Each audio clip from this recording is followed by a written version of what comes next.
क्या सदगुरु कबीर हिंदू विरोधी हैं?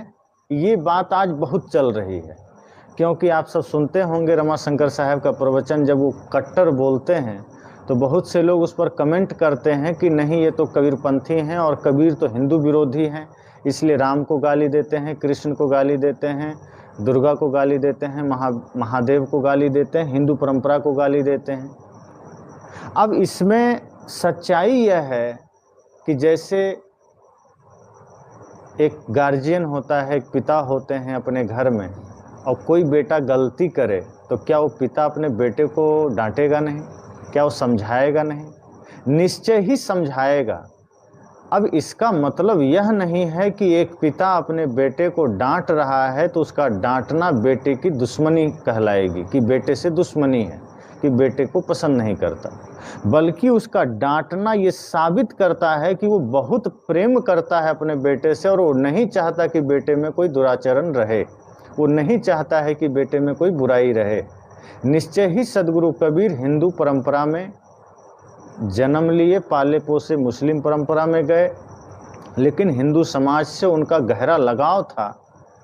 और यद्यपि उन्होंने स्वयं को इंसान कहा, मानव कहा, लेकिन हिंदू संस्कृति से, हिंदू परंपरा से उनका जीवन जुड़ा था।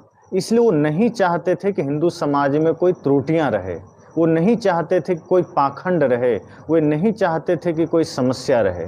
इसलिए उन्होंने हिंदू परंपरा के पाखंड पर प्रहार किया है। सदगुरु कबीर कभी नहीं कहे मैं ईश्वर विरोधी हूँ, मैं राम विरोधी हूँ, मैं कृष्ण विरोधी हूँ।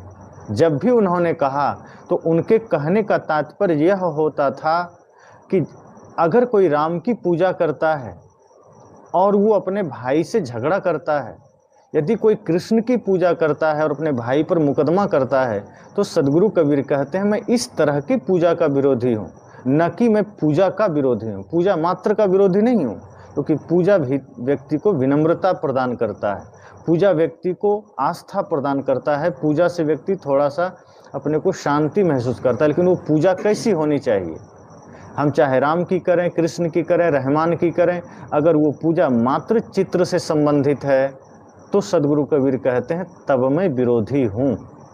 वो कहते हैं मैं गलत मान्यताओं का विरोधी हूँ, मैं हिंदू समाज का विरोधी नहीं हूँ। और आप गहराई से देखेंगे तो सदगुरु कबीर जितनी बातें हिंदू समाज के लिए कही है, उससे ज़्यादा मुस्लिमों के लिए कही है। उनकी बातें जो आज बहुत ज़्यादा ट्रेंड में चल रही है, जहाँ लाउड स्पीकर आदि जो अजान लोग देते हैं, उस पर आज समाज में काफ़ी बातें चल रही है। तो उसमें सदगुरु कबीर का एक दोहा जो जगत प्रसिद्ध है, कांकड़ पाथर जोड़ के मस्जिद लय चुनाए, ताचड़ ही मुल्ला बांग दे, क्या बहरा हुआ खुदाए।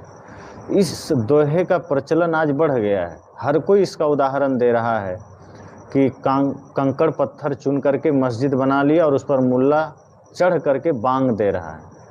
सब जानते हैं बांग शब्द मुर्गी के लिए प्रयुक्त होता है, उसके लिए प्रयोग करते हैं कि बांग दे रही। अब सदगुरु कबीर कितना जोरदार तमाचा मारते हैं मुल्लाओं के लिए कि ताचड़ ही मुल्ला बांग दे, अर्थात साहब ने मुल्लाओं को मुर्गी से तुलना किया है कि जैसे मुर्गी बांग देती है वैसे ही ये मुल्ले लोग बांग देते हैं।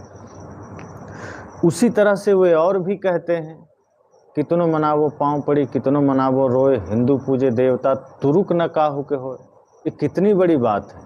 हिंदू को कहते हैं ये देवता को पूजेगा, इसकी मान्यता देवताओं के प्रति है, अर्थात ये लचीला है, विनम्र है, जहाँ देखो वहीं झुक जाता है। लेकिन तुरुक न काहू के होए, ये बड़ा कड़ा प्रहार उनका है, ये मुस्लिम किसी का होने वाला नहीं।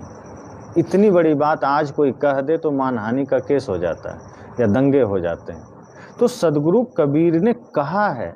अब इसको लेकर के अगर कोई कहे कि सदगुरु कबीर हिंदू विरोधी थे, तो वो हिंदू विरोधी नहीं है, बल्कि जो समाज में फैली हुई कुरीतियाँ है, समाज में व्याप्त पाखंड है, तो सदगुरु कबीर नहीं चाहते कि वहाँ कोई आडंबर रहे, अंधविश्वास रहे। इसलिए हिंदू समाज के अंधविश्वास पर उन्होंने प्रहार किया और बड़े ही बारीकी से कहा, और उन्होंने कोशिश किया कि हिंदू समाज में इस तरह से सारे कुरीतियों से लोग दूर रहें, मानव समाज सिर्फ मानवता को धारण करें।